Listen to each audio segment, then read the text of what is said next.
Okay, let's dive into this. You see it constantly online, right? Mhm. Someone asks, hey, I'm switching from Windows to Linux. What should I use? Oh, yeah. And boom, two names just flood the replies. Zorin OS and Elementary OS. Always those two for beginners. Exactly.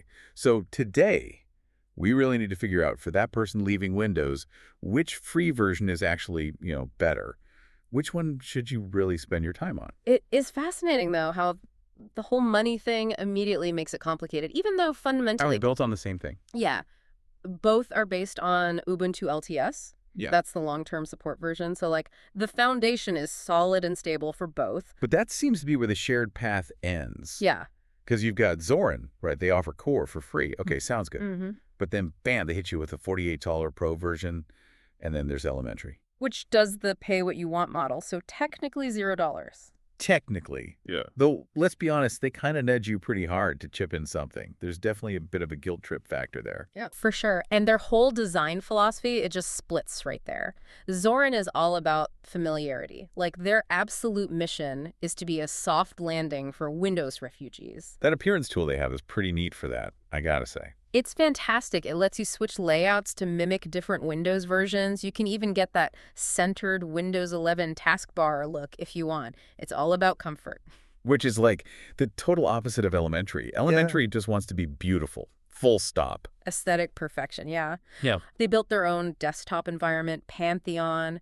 It really channels that macOS vibe, Super clean dock, minimal clutter, very Apple Store energy. Looks gorgeous, absolutely. It But do. maybe not the most intuitive thing if you're just escaping the Windows world. Well, and that focus difference, it spills right over into compatibility. And this is where Zorin really pulls ahead for beginners, I think. So. They bundle Wine and Play on Linux right in the default install. Oh, wow. Okay, that is big. It's huge.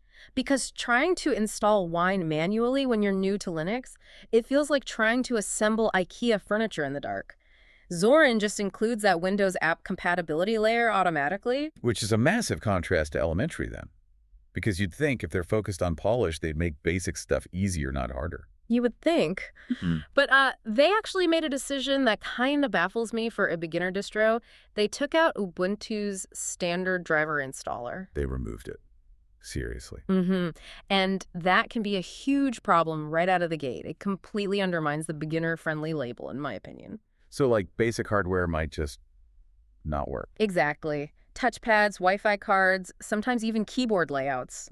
You might suddenly find yourself needing to mess with command line stuff to get them working, and that's the last thing a new user migrating from Windows wants to deal with. Okay, yeah, that really changes the picture. Yeah. And it kind of sets up this whole cost question perfectly, doesn't it? Cost paradox, yeah. If Zorin Core, the free one, is already so functional, especially with that wine stuff, is the $48 Pro version even worth considering? Honestly. Probably not, unless Yeah. you have some super specific niche need for one of those premium layouts.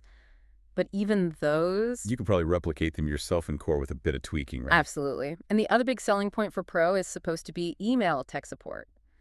But the user reports aren't great. People talk about waiting weeks sometimes just for a basic response. So that $48 isn't really buying you premium support then. Doesn't seem like it, no. And it sounds like a similar story with Elementary's paid stuff. Their App Center pushes paid apps. Yeah, their curated store uses that same pay-what-you-want model for individual apps. But here's the thing.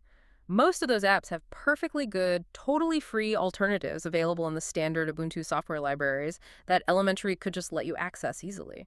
But they kind of hide that to encourage you to pay in their store. It feels a bit like that, yeah. And you're not paying for core functionality or official support. Elementary doesn't really offer direct support unless you sponsor them on GitHub. You're mostly paying for aesthetics or third-party apps. Okay, so let's bring it home.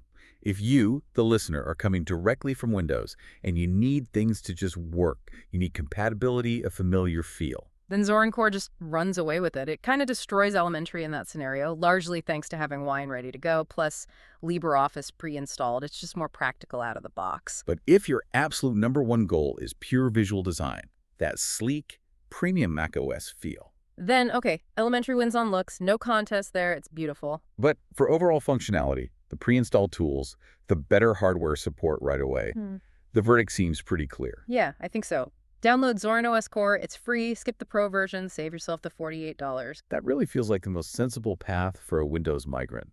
It's a really interesting outcome, isn't it? The main takeaway seems to be that, at least in this particular corner of the Linux world, aiming for beginners. The best tools, the most functional experience. It's entirely in the free versions. The pro stuff is often just, well, extra fluff. Which leads us with a kind of provocative thought for you to chew on then. If the free versions offer, say, 95% of the actual utility, are these paid pro versions less about essential features and more about just being maybe necessary funding mechanisms, a way to support the open source development rather than buying a truly superior product? Something to think about. Definitely. We'll catch you on the next Deep Dive.